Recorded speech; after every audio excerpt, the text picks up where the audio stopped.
Congratulations! All right, I want to talk about a concept that I have been asked about a lot lately from coworkers, family, friends, and just a little background. For the past 15 to 16 years, I have been a moderator for forums that surround tough subject matter, traveling to different college campuses all around the country. And we sit down, we basically hash out conversations about tough subject matter to build a better understanding with the end goal of building a better community.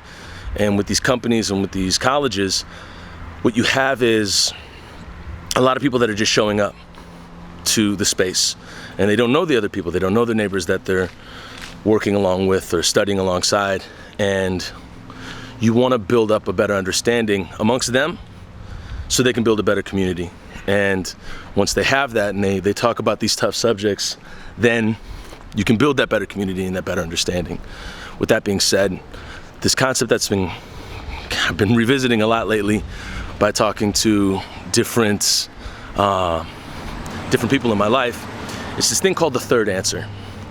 And when I'm moderating a forum, and I even find the word moderating to be a little bit forceful, because a conversation and a discussion is kind of a force of nature. You can't really pace it, you can't really force it, you can't really direct it, like a river or stream. There's really no damming it up or whatever. But I'll say moderating for the sake of it. But when I'm moderating a forum and I ask somebody a question, they have an option to give me two answers: subjective or objective. And for example, I live in the Twin Cities and the baseball team here is the Twins. And I could say, how did you feel about the Twins' loss last night? And somebody could say an objective answer: oh, they lost 3-2. Or they could give a subjective answer and say, I can't take it anymore. They build you up to break you down, and they were leading the league, and they're supposed to set the record with home runs, and now here we are, we're even second in the conference, and I just can't deal with this anymore. They break my heart. So you're giving a personal opinion versus just an objective observation. However, there is a third answer that I've been finding some people have been steering towards. And the third answer is, I say, how did you feel about the Twins' loss last night? And the third answer would be, what Twins?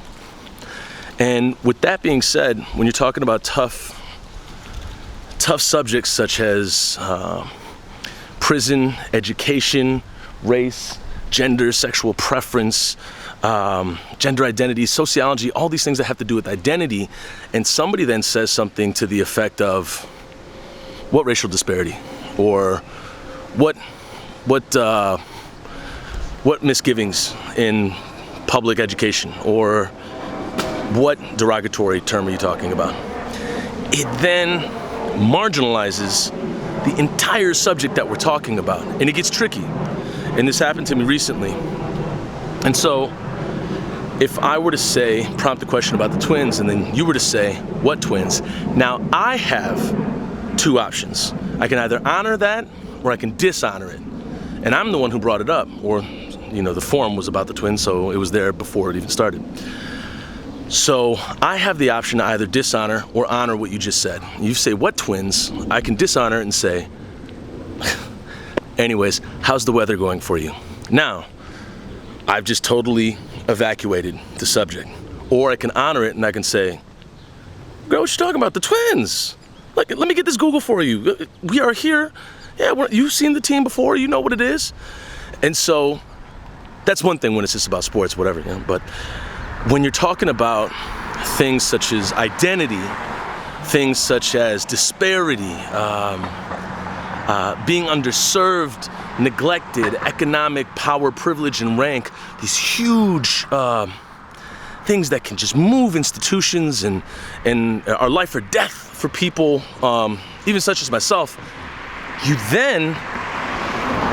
run into a wall that could be potentially dangerous, especially with an audience that might be part of that identity. And just to basically be very, very specific about it, an example I had once was I was doing a forum on a college campus, and we were talking about sexual assault on campus. And somebody then said, they gave the third answer, they threw it out there. They kind of volunteered it, and they said, yeah, we don't have that problem here. Now, I have the option of either honoring or dishonoring what that person just said. And obviously, I was there to honor that. And I then pit the response that the person was giving towards the audience, and I said, is sexual assault not a problem here on campus? Now you have many people that disagree with that person, or we can talk about that subject in general, how it affects all college campuses, how it affects, basically society outside of college campuses, and it's an obvious problem. You have to be equipped with the facts and the knowledge to hold that discussion, obviously. And with that being said, that person, it's not to shame that person and say, hey, don't try to pull any escape routes with me. It's only to give that person a better understanding of what's actually at stake, what actually exists, and what is actually happening. Because if somebody goes into just denying what's actually happening, then the conversation dishonors itself, and you just throw it right out the window. And my job as a moderator is to honor the conversation and honor the subject matter. And I think more importantly, to honor the audience. And so for people that do moderate conversations, or if you're having a problem with this idea of the third answer, it's not that you have to honor it with vigor and some type of force and strength and whatnot. It's simply holding that person accountable to trying to find a back door to discussing the subject matter. And a lot of times people don't want to discuss it because of accountability, and they feel uncomfortable, and we get really, really vulnerable when we talk about these things. And for me, the best route possible has been to just lean in more, be accountable, hold people responsible. And it doesn't mean shaming them. It means simply building a better understanding so they can understand themselves better. And if they have that, then they can understand their community better. And I think that only builds better communities, builds better campuses, better companies, better everything for everybody. Because if we're all on the same page, if we all understand each other, regardless of our opinions or our subjective ideas, it's a better place to start than creating a foundation of denial. So that's my 2 cents on the third answer. 2 cents, third answer.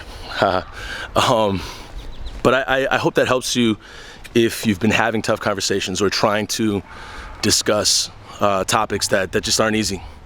And yeah, I'll definitely be talking about this more down the road. Definitely fill me in on any stories that you've had in trying to cover tough subject matter and having other people kind of bail out of the conversation or totally marginalizing the subject matter. And how does that make you feel, and what's the best response that you've given in the past?